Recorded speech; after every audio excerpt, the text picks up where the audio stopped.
onto the car seat and figure out where we're going. What vendors, we don't have vendors, and, so I've been through all of that, but, so it just depends, I guess. I heard Magic Johnson. Has anybody heard Magic Johnson speak at a conference before? Yeah. He had a great quote once that said, "The team that's gonna get you here isn't necessarily the team that's gonna get you to the next place." And I think about that a lot as I'm going through personally my career, and you hang on to those people that you really like hanging on to, but at some point you might outgrow them. And how it's a great analogy, and that is part of that same utilizing the vendor and the trade partners, but a lot of times it's your employees. You've grown past them, at certain points. You can't have them be in that same position. You have to make decisions for the company. So. Monica, you could go earlier in your career or now, wherever you wanted to go with that question. I wasn't vice president at Chase Brown when this happened, but back in 2008 we had this sort of seismic contraction of business for our industry, and we went from an environment very much like the last several years where people are banging on your door and you can't move fast enough. Like the business is just coming at you from all directions. And we went from that, and just in a matter of months, it was just like this huge shrink. And I remember our general manager at the time and the owner and I and a couple other people in the company, we had a meeting about, okay, this is now the business that's coming in. And we had no customers cancel a contract with us due to COVID or any of that stuff. But when that happened, we had two customers that canceled their contract and said, well, whatever it takes for us to pull out of this, we're afraid, we don't want to move forward. And so we're looking at our book of business and we're deciding, what we're gonna do. And it was the only layoff our company has ever had. And it was the worst day. It was just awful. And I was in sales at the time, and I felt personally responsible. Like, I couldn't sell enough. I didn't do enough to, keep these guys employed and keep them going. And the adjustment we made after that and working towards reinvigorating the team and getting everybody back on track, and we're fine and we're gonna get through this. And there was just a few guys that just weren't gonna make the cut in production. And a few months later, our margins were going up because the guys we let go, it was painful, but they were the guys that weren't performing. And that transition, you realize, you can get a silver lining out of something that's really painful and bad if you just, try not to get too emotional about it. Try to stay focused on what your goals are and what's good for everybody else that's still here, and move forward with it. And I was just so impressed with the team I was looking at that was having to make those hard decisions, because thankfully I wasn't one of them, and just admiring that, that this is what's necessary to keep the whole team going.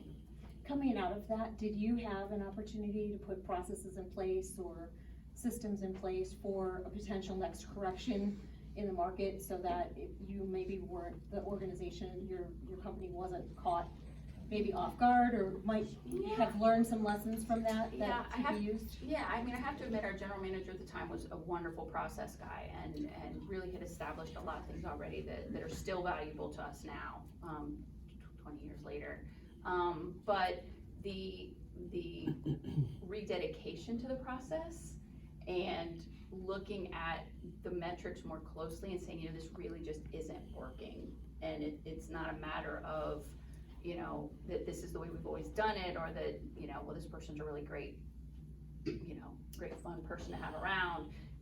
This is what the company needs if we're gonna continue to provide for all of these people and their families. So I think it was maybe a rededication to those processes and treating them, being more faithful to them moving forward. Did you feel, follow-up question, sorry. Yeah, go ahead. Did you feel more comfortable with what's happened in the past couple of years, knowing that yes, you were probably in a good place? Yeah, this is as frustrating as it's been, and as long as drawn out as it's been, and feeling things coming at you from so many different places, you still feel like we've been through something bad before, and something bad will happen again in the future, and it's just, you just have to pull together and get through it. So yeah, it did give you a little bit of a callus, that it wasn't so scary and shocking, because you felt like, well, we've survived something really, bad in the economy before, and, you know, this is gonna be something we can get through. Yeah, this too shall pass. Yeah. Kind of Yeah. philosophy. You brought up something, things are moving so quickly, lightning speed, technology's changing, the environment, the world is changing so quickly, and things seem to become obsolete quicker than you think they should. How do you guys, I'll send it to all of you, I'll ask you, George, to kind of start us off, but how do you keep up with the trends that are happening? How do you keep up on, you know, seeing around the corners and peeking around to really prepare yourself, prepare your company, and prepare your employees to be successful in that next trend or that next thing that you see? Well, it's right on our fingertips. You know, all you gotta do is have a smart device and you can see what's trending and what's going on. So it's, you know, the HGTV, and, you know, we're in a magical little industry. People love what we do. You know, it's a fun and exciting thing to be able to transform people's homes and literally transform their lives with what we do. But, so you see it, you're just exposed, you know, it's the era that we live in. There's an inundation of information out there at your fingertips, or whether you want to see it or not, you know, often, whether you're walking through the airport or, you know, in a restaurant, you're watching an HGTV show or seeing an advertisement. So I think that is very easy to keep up on what's going, but a lot of it is our vendors, you know, our sales reps, and saying, you know, please keep us. Because I started saying it probably 5-6 years ago. I said, if you want to sell us more brick or tile or lighting or whatever that is, tell us what's going on in the industry. The last thing I want to do is on an in-home presentation with a client be like, so what's this LED technology going on in the refrigerator? yeah, it's cool, isn't it? You know, so fake it till you make it. And I'm like, what is LED technology going on in the refrigerator? And I'm like, you know, I don't know, but look at it, refrigerator today, you open it up and it's like, oh my God, it's fantastic. It's like a visual experience, you know? So anyway, so I'm always, you know, our vendors are like, well, how can I sell you more of our product? You know, how can we do more business together? And I'm like, bring it in here, you know? So that we can know that stuff, because we're busy, you know, we're all busy, I get that, but we're all trying to do a lot. But what we do as a design build is try and know everything. From demolition to roofing to countertops to skylights to appliances to wiring and gauges. I mean, there's just A to Z, and then there's a lot of contingencies off of that, of each of those letters.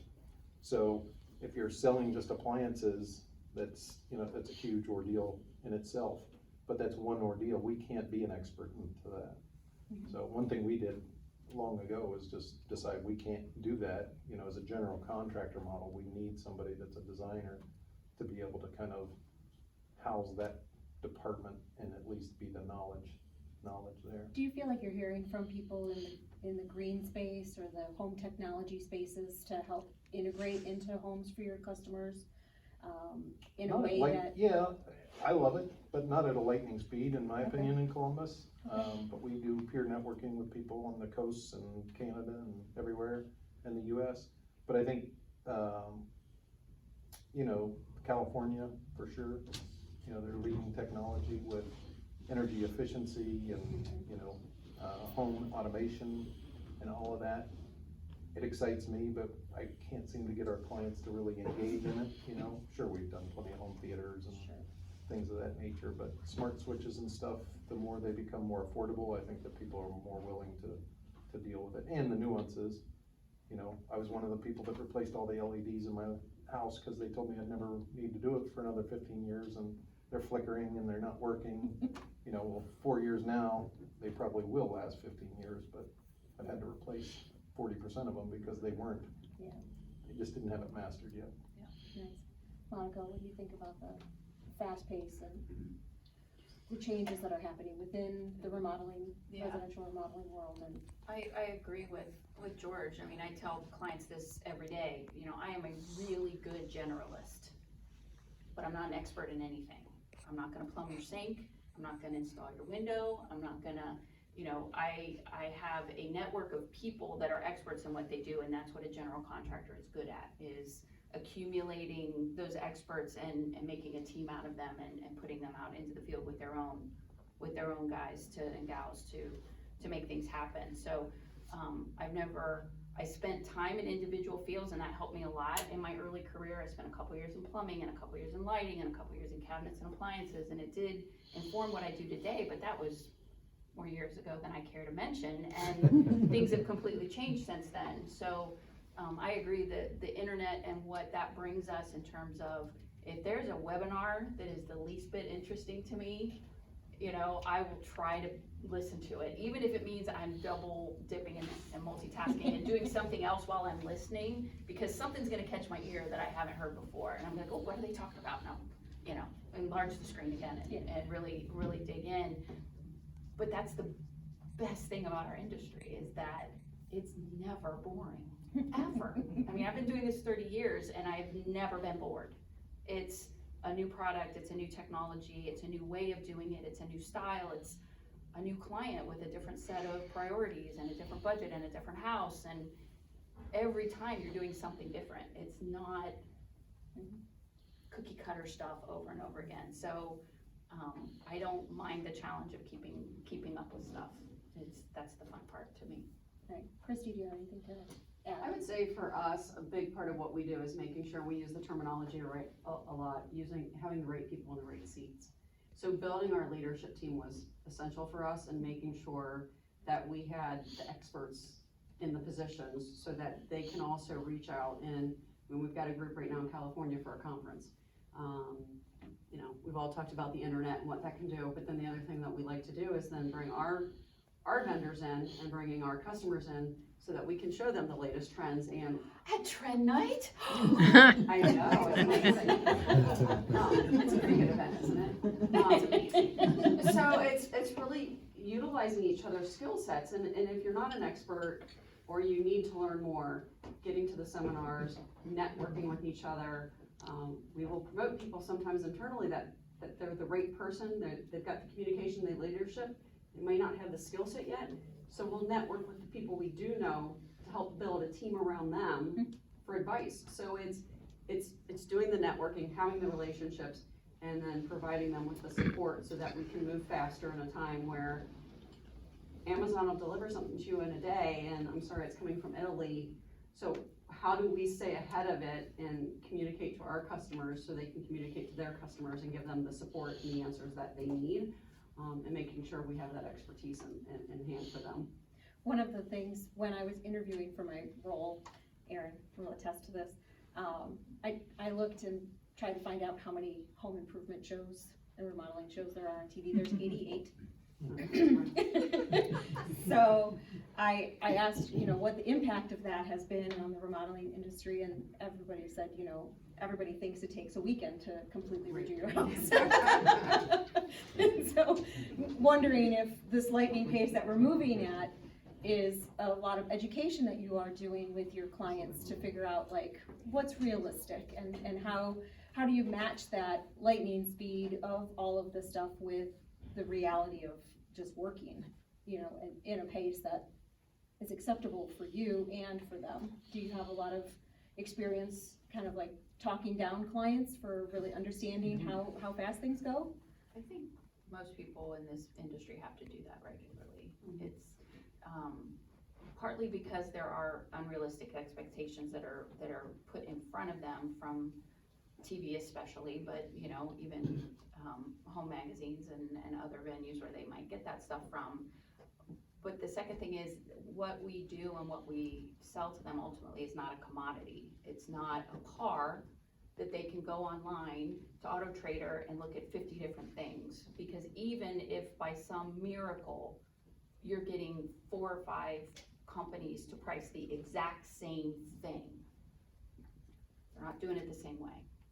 And their businesses aren't structured the same way, and your emotional connection with how they operate and how they do business is not gonna be the same. And so you can't just open up a newspaper and say, oh, well, bathrooms are going for this much today, because all the bathrooms are different, and every client wants something different, and every company puts their own particular focus on something that's gonna make their approach to that job unique. And it's not fair to assume that the homeowners know that, and they're just gonna go with whatever meager information they've been able to glean, and it's up to you as the contractor to educate them a little bit and say, look, there's lots of ways to do this job. And there's a guy in a truck, there's all these different models. Here's what we do. And this is the way we do it. And for us to do a job like you're describing, we think you're gonna probably be in this kind of budget range with this kind of time frame for us. Yeah. And, that's not right, that's not wrong, I'm just being forthright with you. That's what it's gonna take for us to do it if we're gonna work together. Nice. Anything to add? Very similar approach from us. My analogy is always, are they worthy of being in our sandbox? Is it somebody that we want to be playing with for 2 years? By the time we design something, build it, warranty it, stand behind our product, it's a couple year relationship. So we actually have a client relations coordinator, somebody that's the front person to kind of vet out, can we see eye to eye together here? Do they seem to be a good fit? Are they thinking this is gonna be done in 6 months? Holy crap, that's probably not going to happen. So, we gotta have those conversations early and often to make sure that they're a realistic expectation.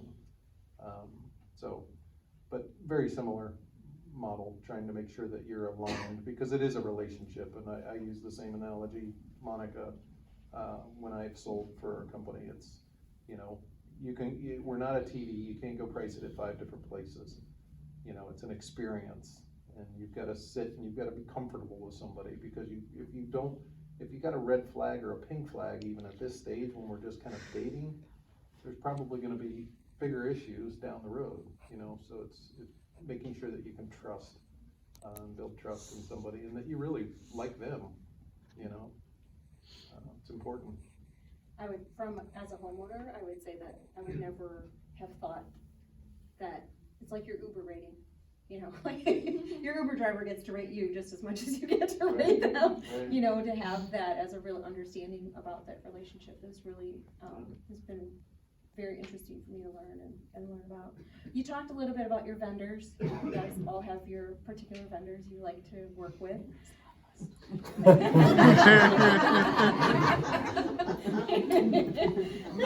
Putting us on the spot.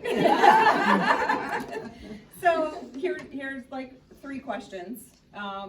What makes a vendor stand out to you? And why do you consistently return to certain vendors? And what are your expectations, and how do you communicate that with them, and how do you build that relationship?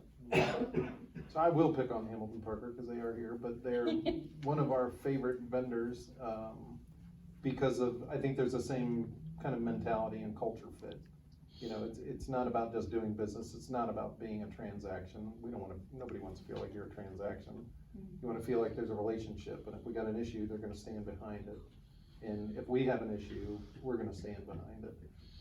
So somebody, you're in the trenches often, so you need somebody that you trust that's gonna stand behind it. And when they make a mistake, and we all make them, it may not be the sales rep, it may be the warehouse guy, warehouse girl, but when something happens, you need to know that there's that trust, and they're gonna do the right thing. But again, to us, I've been in business a long time, and I just like to enjoy what we do. So, it's a little bit more about the experience for me than the price. But also I tell our vendors, if you want more of our work, when we need a quote, we need a quote.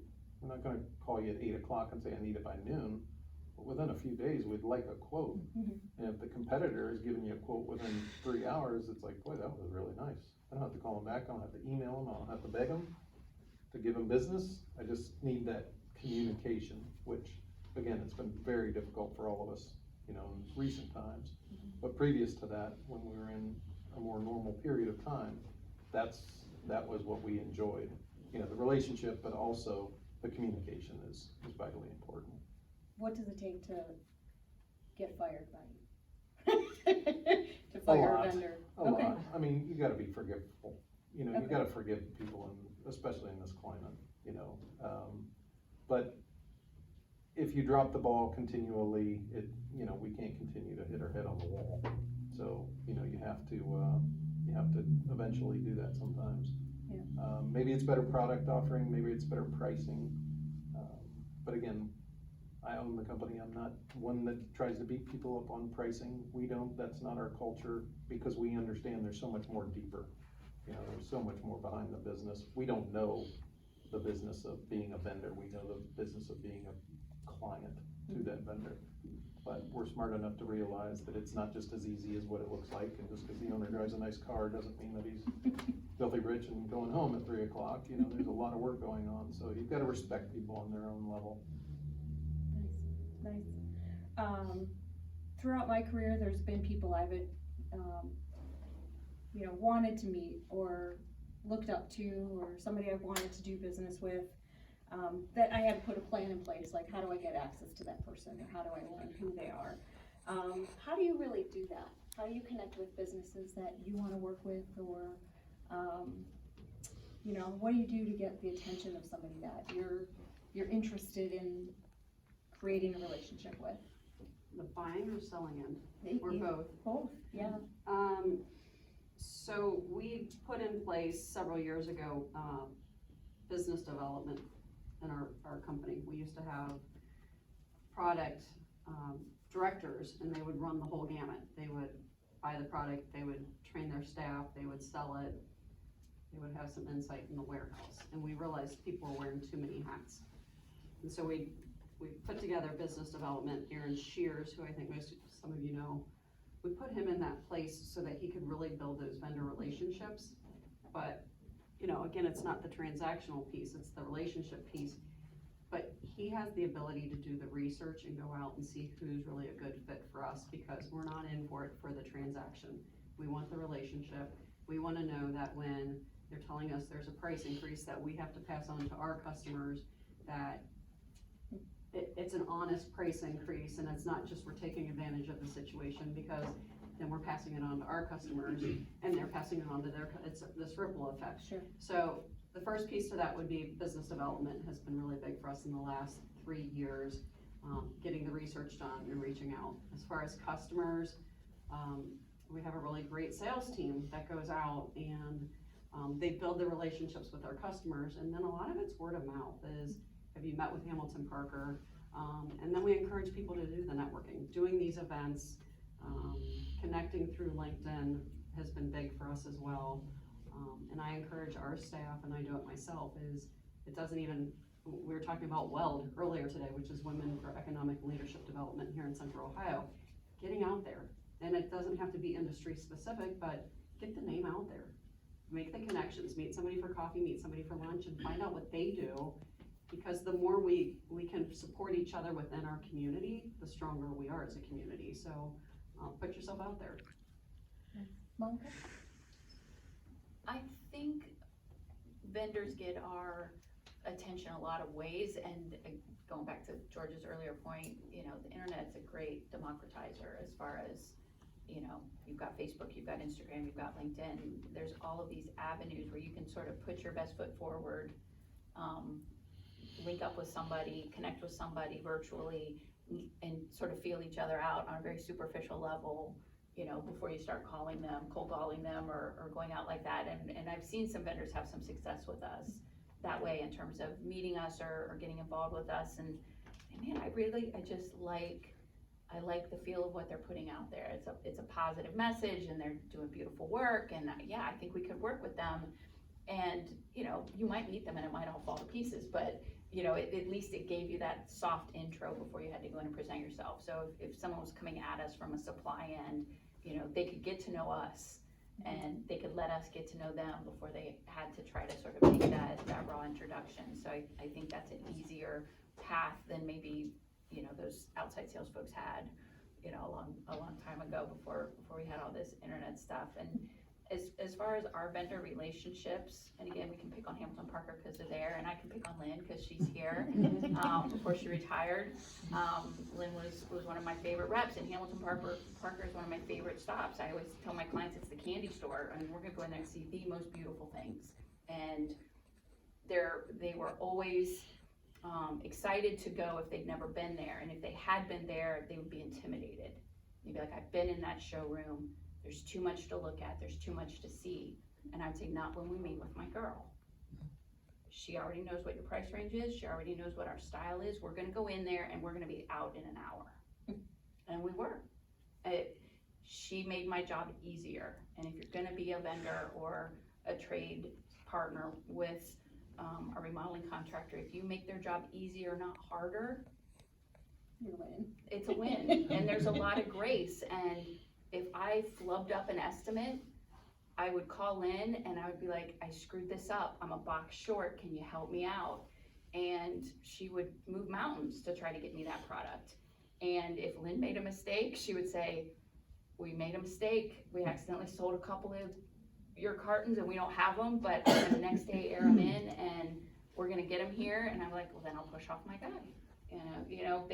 She wasn't afraid to let me know, and I wasn't afraid to let her know. And we gave each other grace. And, that's really all you're looking for, is to be, not expected to be perfect, and treat each other with respect, and, things are gonna get done. You've all talked about the role of communication in your careers and your successes, and both on the personal side of working with your staff and then with your vendors. What's the biggest piece of advice you've received around, improving your own communication style, or, something that, the audience can take back with them to say and, think about what they could improve, or something that has stuck with you? Steve Waters told me a long time ago to eat the frog. Eat the frog. I don't know what that means. It's a parable, and basically the gist of the story is the last thing you wanted to do was eat that frog. Mhm. But you had to do it to move forward. And sometimes the last thing you wanna do is call that client and give them bad news. But the worst thing you can do is make them wait longer to hear it and wonder what's going on. And you wanna put off the phone call, you wanna put off the visit to the job site where you have to tell them something's gone wrong. Either we've made a mistake and we have to rip this out because we're not satisfied with it, and you're not gonna be satisfied with it, and we have to fix it, and you have to let us redo this for you, or your material's not gonna be here, or whatever the thing is. That's a lesson I have to remind myself all the time. Mhm. Because you get into this business because you wanna make people happy, you don't wanna deliver bad news. And so, reminding yourself that this is for the better of everybody, and they're not gonna like hearing it, and you don't wanna be the bearer of bad news, but in the end, you have to face it so that you can solve it and get to the other side of it. And whether it's a client that, needs to be told something that they don't wanna hear, or whether it's an employee that has to be told something they don't wanna hear, I'm better off if I just rip the Band-Aid off and get it over with, because I always wanna postpone it, and it's not what you need to do. Great advice. Yeah. Do you have any? I would say, I have actually two things. Okay. First, I would say, be honest. When you're delivering a message, regardless of what that is, be honest, and don't be afraid to apologize when you do make a mistake. So own up to your mistakes, be honest about it. My other one is if you do have a difficult customer, and it's a he said, she said, back and forth, I tell my staff, don't be afraid to put it in writing and email them, so then you have the trail. Because it's, well, you haven't gotten back to me, I sent you this you have that trail versus, you didn't call me back, or I never got this from you. So if you're in a situation such as that, I think email trails, while it's not quite as personal, sometimes it can help support when you do have the challenges, that you are doing what you say you're gonna do, and you've put it in writing for them. That makes sense. George? Sorry, caught me. Did off. I thought you were doing two. I said two. Did I put you to sleep? Wasn't that boring? George, wake up! Come on, George. So I have a funny one on, I think your question was about what's. Communication. Communication. I know, but there was something pertaining that, what was best advice on Yeah, communication? your best advice that you So followed. recently, my wife bought me a book. We've been happily married. It's been a rose-colored path for 30 years. And I'm a high I, for those of you that know the disc. Somebody that doesn't know how to shut up. And so anyway, she buys me this book called Smart Brevity, which is shut up. And I'm like, well, thank you. Thank you so much. I really appreciate that. And she hasn't asked me yet if I'm done with it, and it's a quick, easy read, and I've really enjoyed the book. And it's about speaking less, but speaking more fruitful. And I don't want to finish it because then I'll have to start enacting it. I'm really dragging my feet on getting it completed, but I would highly recommend the book. It's very insightful for all of us because it starts with just email communication. Your subject line doesn't need to be a story. Just set the tone, you know. But anyway, so that's one of my things with communication is make sure you get your point across, but don't beat it to death. You know, which is again, it's a difficulty for me. Interesting. So So I'll just ask you guys, because I was at a Women in Residential Construction conference a couple weeks ago in San Diego, and I was talking with the incoming Nari Chicago president who owns a design build firm in Chicago, and she gave a presentation about never not communicating things that you're doing for free for your clients. And always like documenting and making sure that they really understand, because she said at one point, you're going to get to a point where you're gonna need to start really like charging them. And they say, well, you've done all this other work for me and I haven't seen anything, so why now? Is that a good practice? Do you guys practice that as well? So making sure that, you know, you're not really necessarily doing things for free, but if you do something for free, that you're communicating back to your client about it. Sure. So there's one class that we've taken, and it's don't spill your candy in the foyer. You know, don't give them everything before you meet them. But for companies like ours that do design build, it's really a two-step sales process. You know, so we're gonna get paid for our consultation. We're gonna talk to people about that up front. We're gonna come out and meet with you and decide, do you like me? Is there a reason that we should engage with each other? But after that first appointment, we're charging for our time because it's valuable to be able to deliver. And we've evolved to that. We surely have not been doing that forever because that just wasn't an industry practice back in the dinosaur age. But anyway, so we really feel firmly about that, though. You know, to be able to deliver somebody a good presentation and a good quote that's not going to change, we need to spend some time on that. And that doesn't, your attorney's not going to do that for free, so you don't expect us. And most people are, you know, it was one of these big hurdles years ago when we were trying to decide, we'll go out of business. Nobody's going to pay us for our time. They've never paid us for our time. How many times have you asked them? Never. Let's try it. And it was like, wow, they just gave me $5,000. This is a good practice. That's nice. Do you have anything else to add? I mean, I say I want credit. You know, if it's something that you're doing, you know, for no charge because there's a consideration, right? I still write up the no charge change order and I put the value of what I'm giving them, and it will say no charge per and why, and I put it in there, and that's always my thing, is like, I want credit for doing it.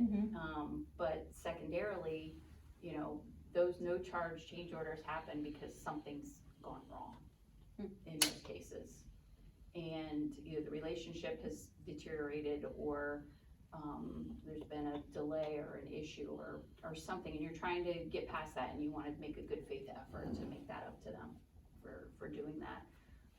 But I want them to know that we did it, and I want their permission to do it. It didn't happen to us, but I heard a horror story at a networking thing I think it was at a K-Biz, and somebody gave a client an upgrade for no charge, because they couldn't prove that they hadn't priced that in, you know, to the client. They hadn't worded their stuff carefully enough. And they did it at much insistence from the client. And then they got to the end and the client decided they didn't like it. And they said, well, I never gave you permission to put that in my house. And so this upgraded thing that they had given them for no charge, they now had to rip out because contractually they'd never gotten the approval from the client to do that. Wow. And so I'm like, well, I'm not doing that. So So yeah, I want credit, and I want, especially if it's a deviation from the original contract for some reason, I want it documented and I want permission to do it, yeah. Nice. One final question for you all. Obviously you all know each other. You've been part of Nari for a long time. You've built your own internal and professional network. What piece of advice would you give to people who are starting out in this industry, to create a network for them? How would you approach it? What advice would you give to them? The correct answer is join Nari. After you do that. Let me help you out with that. But other than that, how did you really find your people in this industry? It was really cool. We have 4 young ladies here that have all, 5 young ladies. Well, I meant non-leadership. You're a lady? Oh, fine.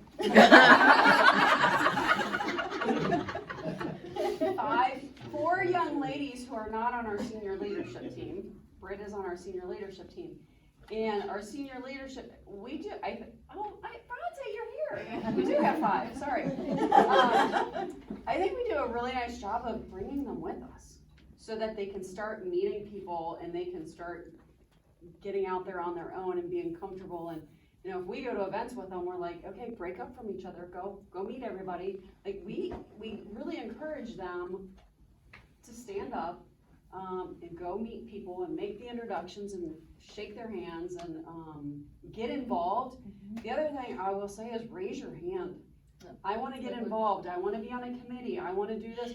It is the easiest way to meet people and to start developing those relationships is just getting involved. Raise your hand. I want in. I want in. So sign me up. A couple of them are on our Pelotonia team. A couple of them Big Brothers Big Sisters. So it's not even just the associations, but volunteer opportunities. Just getting that network out and raising your hand and getting involved. Great advice. All day long. Great advice. Raise your hand. I would say start Nari, or, first of all, get involved. Sorry, I thought that was gonna be a but, A what? a huge hit. Like I'm gonna hit you physically? No, I thought everybody was gonna be like, oh, he's paying attention. Start Nari. But anyway, but other than that, I think it's just put yourself out there, which is easy for some of us and possibly difficult for others, but when you put yourself out there, you meet people. A quick little side story, I was at our current church 28 years ago when we moved into our community, and I'm a Catholic, cradle Catholic, and always been there, and this parishioner that was sitting next to me, I was by myself that day, and the priest is after mass, and he's like, hey, anybody that wants to stick around, we need about 15 people to just stack some chairs real quick, it can take but like 15 minutes, and I'm like reading the missal all of a sudden, I'm like, got my head down, and this guy next to me, he's like, raises my hand. I'm like, can't you see I'm reading it? And I was like, raise my hand by his choice. And next thing you know, I knew 15 people. And it was literally the first Sunday I'd been at that church in my life, even though it wasn't far from where I'd grown up. And I just love that. It's like sometimes those that it's impossibly difficult for need that boost. Please come, help. And he's still a friend that I talked to this week already, That's so a great it's story. sometimes you just need to volunteer or get out there, like you said, you just gotta be involved. We call it voluntold. Yes. Yeah. Hopefully, it doesn't have to become that. Fun. Yeah, I agree. I think showing up's the most important thing, but being reliable. You would not believe the reputation that gets you. If you say you're gonna call somebody back, call them back. If you say you're gonna drop something off, then drop it off. It seems like the simplest thing, and when you get busy and there's lots going on, it's easy to forget those commitments. But if you told somebody you were gonna do something, then do it, and believe me, they will remember that. And that reliability is worth volumes in this industry. Can I add to that? Absolutely. I think the other thing that we, especially as a distributor, is if you say I'm gonna call you back, you don't have the answer, call them back and tell them you don't have the answer. I don't know yet, but I'm still working on it, and I'm gonna get back to you when I have an answer. Helpful. Don't just say, I'll call you back in a couple hours and then not do it. Yeah, I haven't forgotten you. Right. Yeah. I'm working on it. My one tip is a handwritten note. That always goes a long way. I met somebody at the Women in Residential Construction Conference, and this week on my desk, she wrote a note, and I was like, I need to do this. It just reinforced something that I had done in my career, but I hadn't really done it recently, and I was like, yeah, it was impactful, and I really appreciated that. So, let's open it up. I have no idea how long we can go, like 7 more hours, or? How much wine is out there? Does anybody have any question? We have like 3 really amazing people in the industry sitting in front of you. Great opportunity to ask a great question or something that's just been on your mind, or a piece of advice on how to handle a situation that you might be going through. Yeah. I don't really have a question, but the 2 things that you guys said that really jumped out to me was following up and taking